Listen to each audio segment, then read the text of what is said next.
And welcome back to the Spicy Sports Show with Sam Cerrone and Tom Crane, coming to you live from North Portland, Oregon, and Lancaster, Pennsylvania. It's about 7:10 on the West Coast, 10:10 on the East Coast. It's pretty early out here still. Sun's still coming out. People are recovering from the hangovers, including myself. But mostly it's just, it's a Saturday morning. It's the first day of college football. Yay! So we have a lot to talk about there. Doing some pick'em with Tommy for the first top 25 of the season. We missed a couple games with some games dating back to last Thursday and Friday when the college football season officially opened. But this is the first full Saturday of games. So you're going to see games from all around the country kicking off at noon Eastern, 9 Pacific, all the way leading up to the biggest game, I would say, in a long time. Number 1 versus number 3. Florida State taking on Alabama in Atlanta, Georgia, at the Mercedes-Benz Stadium. It's going to be a good game. We're going to cover all those and more. We have some baseball. It's the last month in baseball, so we have to talk about that in terms of what's next for these teams. It's the final run for a playoff run. Can the O's make a run? How did the Astros get Verlander? I mean, that's a big question. Tommy's going to talk about that. We have some NFL pick'em in terms of what we're going to pick for divisions overall, what we think. We'll probably do the 1 through 6 and the wild cards as well, from division with wild card as well. We'll talk about some soccer. We got some international breaks, some World Cup qualifyings last night. Huge blow to the U.S., going down 2-0 to Costa Rica in New Jersey. It was the first game, a meaningful game, ever played in the New York, New Jersey area for a World Cup qualifier. Not a good showing for the United States fans. We'll talk about that and what that means moving forward with 3 games left in qualifying, including one huge game on Tuesday, about that. And then we'll talk about final topics. But first, Tommy, how you doing? It's been a while. It has been a while, and in that while, I have had some injuries in the past. Yeah, if you've seen in football so far, there have been a couple of torn ACLs and some damages to the knees, and well, I wanted to be a part of that, so I hurt my knee while playing volleyball in the backyard in Pocono. So I feel like I have met the degree of which a sport injury should be, and I feel honored to have it. Yeah. Well, welcome to the club of sports injuries. As you know, it's a very big club. We have always membership drives every month, just because we always get new members. And dues are always the first of the month. So I'm going to let it pass this month, but starting October 1st, you have to pay your dues. I know. So let's get right into it. First day of college football. It feels like fall now. I know that fall isn't officially until mid-month, end of the month, but it feels like fall is now here. We have college football. The last month of baseball is kicking in now.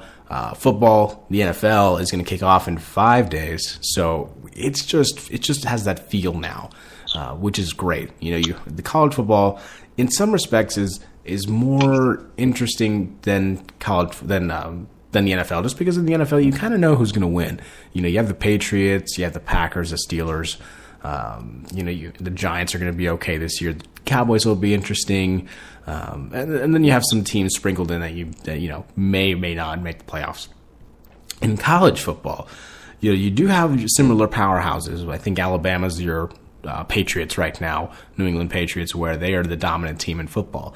After that, it just really comes down to these 3 openings in the college football playoff that there's a lot of storylines that you can look at. You can look at USC, where Sam Darnold was voted preseason All-American, potential Heisman favorite right now, which is a huge pressure on USC, a program that has been rebuilt again, going through another set of scandals, and then finally being the program where they need to be as one of the top 5 in the country. You can look down at Florida State, DeAndre Francois, the quarterback. He's going to look really good tonight. Can he take on this Alabama defense that's year in and year out one of the best, if not the best, in college football? Clemson, the defending national champions, how are they going to be? Ohio State, Michigan, that rivalry is pretty good. And then Penn State. I think that's a team that is on the rise right now. even as they lost the Rose Bowl, in what was a classic game, I would say, against USC. How is that going to fare out? So you're going to see all these teams on hand, with the exception, I would say, again, of you have two really primetime games moving into, or three, for this opening weekend. Number one, you do have Florida against Michigan that takes off at 3:30 Pacific, or 3:30 Eastern, 12:30 Pacific. That'll be a good game. Florida is without 10 starters. They did pick their quarterback, and Tommy will talk about that in a second. Of course, I mentioned the Florida State-Alabama game, 8 p.m. Eastern, 5 p.m. Pacific, live on ABC. And then on Sunday, tomorrow, number 22 West Virginia is taking on Virginia Tech in Landover, Maryland, at the Redskins Stadium. Virginia Tech's going to be starting a freshman quarterback, and the last time that happened was 1999, and that quarterback was Michael Vick. So it's been quite some time since Virginia Tech started a freshman QB. So Tommy, I mean, heading into the season, what do you think you're looking for when it comes to these teams gearing up for another season, heading into the college football season? Well, pretty much, I'm saying a clear playoff picture being formed just already from college football standings. But you never know what could happen, because sometimes favorites do fall, especially in college. What I'm looking at is for Penn State to rise, for Florida State to fall, and for some mystery, Notre Dame to actually make it back into the top 25, even though they had a horrible season last year.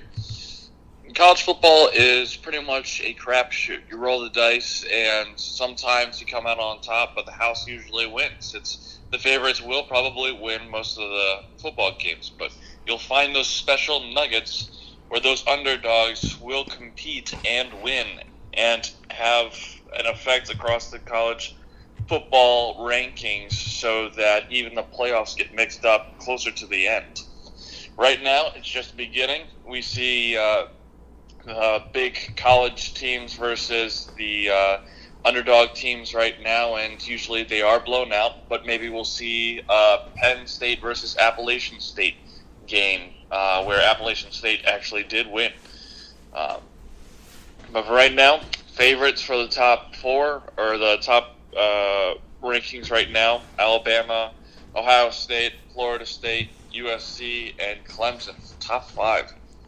Alabama, I see staying in the playoff picture for a long time. Ohio State, even though they had a rocky start in the first half of their first game, where they were losing 13-14, I still see them with Urban Meyer making it to the playoffs. Some upsets that I want to see happen.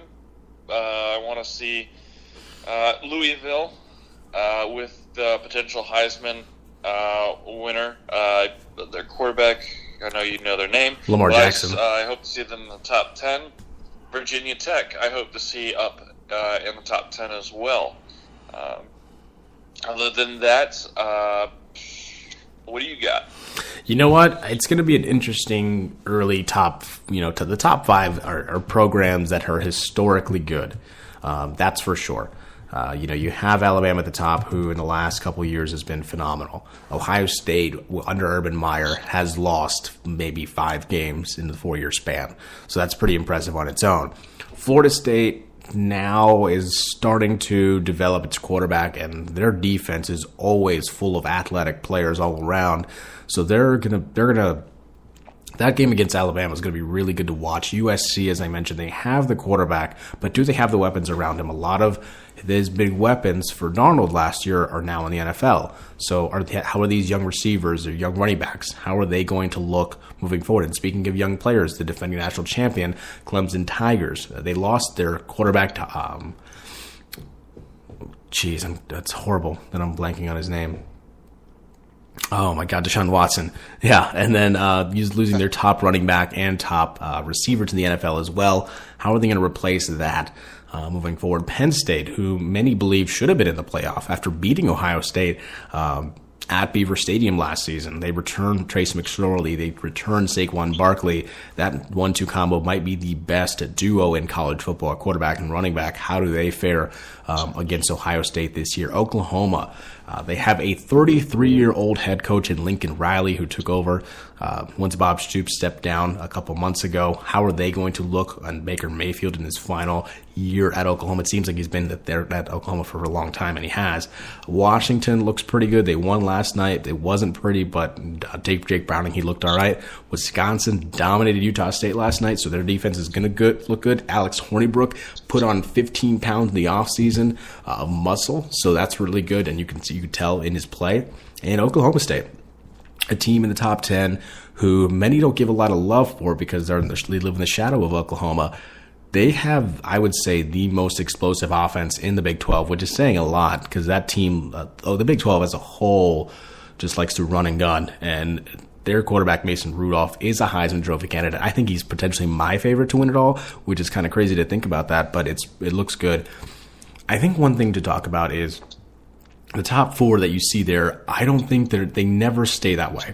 And usually the first month of the college football season, Tommy, you have 6, 7, 8, 9, 10 teams are undefeated, and that always brings up the question after the first 4 weeks of college football. What happens if you have like 6 undefeated teams or 7 undefeated teams? What's going to happen next? That always comes up, and then October comes around and you see why.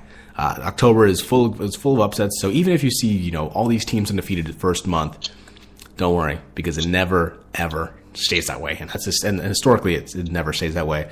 I always go back to October 2007 when South Florida was ranked number 2 in the country at one point in the college football season over Boston College, which had Matt Ryan at the time. So I mean, it just goes to show you how crazy that year was, and I expect this year to be a little bit crazy as well, even amongst the higher ranking teams. And again, all these teams in the top 25 are programs who are going to be really good, and they're going to produce on and off the field for sure. So let's get started with our pick'em, Tommy. So first game, the defending national champion Clemson Tigers are at their own stadium taking on Kent State. Clemson's a 40-point favorite. I'm picking Clemson. What about you? I'm going to take Clemson, but under 40 points, I feel like Kent State will give them a little bit of run since, you got to shake off some dust. So I'm still going to give it to Clemson, but under 40 points. There you go. All right. Well, you should bet on that one. And then Akron, Penn State. Beaver Stadium, 30.5-point favorite for the Nittany Lions. They're taking on Akron. Penn State is my pick. What do you got, Tommy? I got Penn State as well. Maryland taking on Texas. I think Maryland's an underrated team in the Big Ten, and granted, it's a homer bias maybe, but I think Maryland's going to give them a good game against Texas. It's in Austin. It's a 17.5-point favorite. Like you, Tommy, I think Texas is going to win, but I'm going to go under the 17.5. What say you? I'm going to say the same thing. Maryland does look extremely well and could give a couple of the Big Ten teams a run for their money. Texas should watch out, and I'm going to say that it will be under 17 as well. Bethune-Cookman is taking on the University of Miami, the U, who comes in at number 18. A lot of expectations on this team. Many are picking Miami to win the ACC this year.